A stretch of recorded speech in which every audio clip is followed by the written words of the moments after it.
Hi, and welcome to Make English Easy, podcast and real English. I'm Emma, and today I'm here with Alex. In this podcast, you'll learn real, natural English through everyday conversations. Listen, relax, and improve your English step by step. Let's get started. Before we begin, if you're new here, please remember to subscribe to our channel, English Make Easy, on YouTube. And if you enjoy our content, giving this video a like really helps us. It really does. Also, make sure you turn on notifications by clicking the bell icon. That way, you won't miss any of our new lessons. Your support helps our channel grow, and that means we can create more free English lessons for everyone. So today's episode is all about a very common situation, staying at a hotel. We're going to talk about hotel English. Right, which is super useful for anyone who travels. Exactly. We'll cover everything from making a reservation to checking in and checking out. We'll also talk about hotel facilities and services, how to ask for help, and even how to solve some common hotel problems. Sounds like a complete guide. It is. So let's start at the beginning. Alex, when you travel, how do you usually book your hotel? Oh, I almost always book online. It's just so much easier, you know? You can see pictures, read reviews, and compare prices all in one place. Exactly. It's great to see everything before you decide. What kind of things do you look for when you're choosing your dates? Well, first I choose the dates for my trip, of course.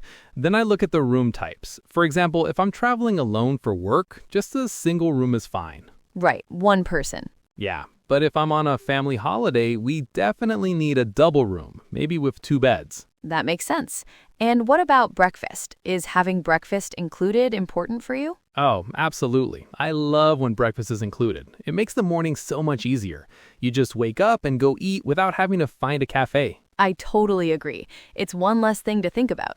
And of course, everyone always checks the price per night. You want to find something good, but not too expensive. Right. You have to find that perfect balance between cost and comfort. Okay, so you've made your reservation online.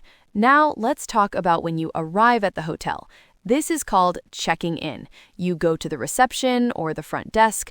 What happens next, Alex? Well, I usually walk up and say something like, "Hi, I have a reservation under the name Alex." A simple opening. Yeah, they often ask to see my booking confirmation, which I usually have ready on my phone. Yes, the booking confirmation is really important. It's the proof of your booking.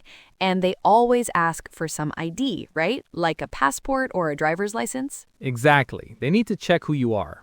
After that, they give you the key card for your room. And they tell you your room number and maybe which floor it's on. Hopefully, it's easy to find. Yeah, and they'll say something like, "The elevator is just over there on your left." Right. And what if you have a lot of luggage? Heavy bags. In some bigger hotels, a person called a bellhop might offer to help you with your luggage and take it to your room. That's a good point.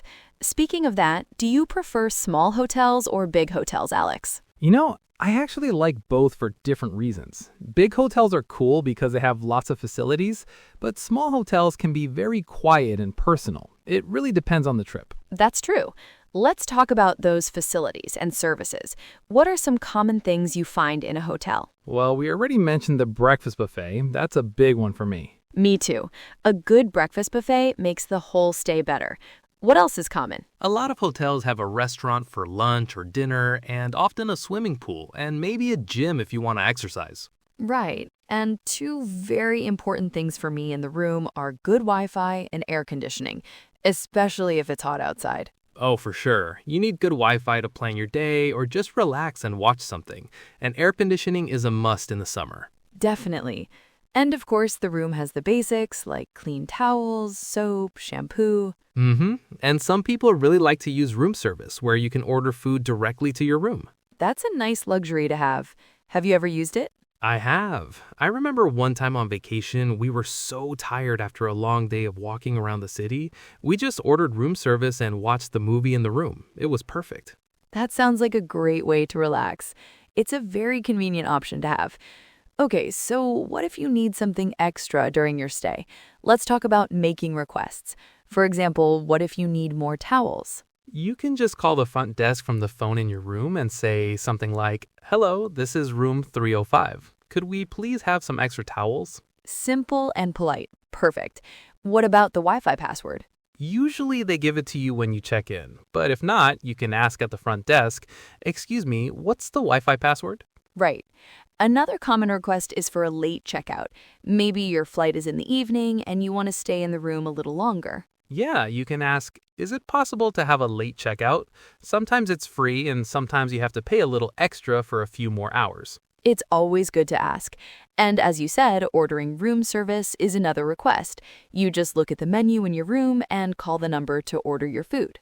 Exactly. The process is usually very easy. Now, let's talk about something that isn't so fun, but it's important to know: hotel problems.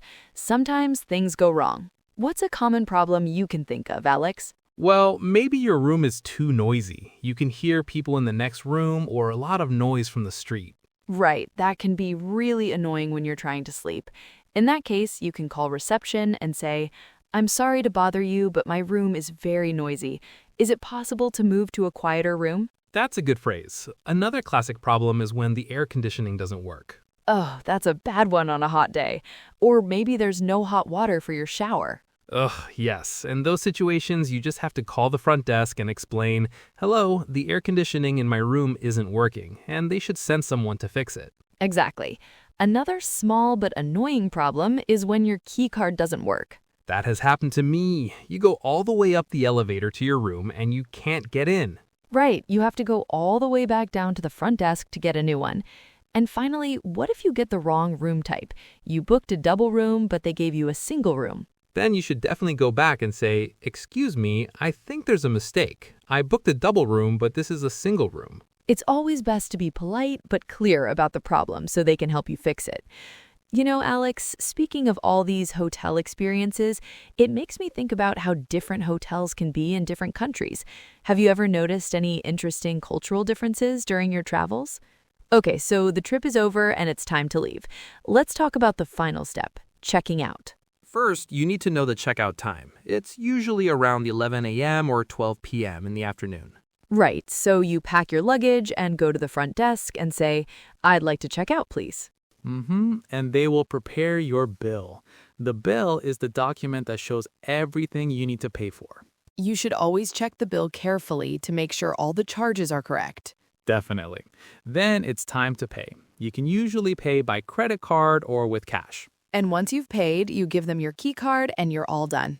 And a final tip, if you need a taxi to the airport, the front desk can usually help you call one. That's a great tip. They can make your departure much smoother. Wow, we covered a lot today, from making a reservation to checking out. Yeah, pretty much the whole hotel experience from start to finish. So to summarize for our listeners, we talked about booking online and choosing a single room or a double room. Then at the hotel, you go to the front desk to check in with your passport and booking confirmation. Right, and you get your key card for your room number. During your stay, you can use the hotel facilities like the swimming pool or gym and make requests for things like extra towels or the Wi-Fi password. And if there's a problem, like the air conditioning's broken or the room is too noisy, you can call reception for help. Exactly. And finally, at the end of your stay, you have the checkout time. You pay the bill with your credit card or cash, and you're ready to go.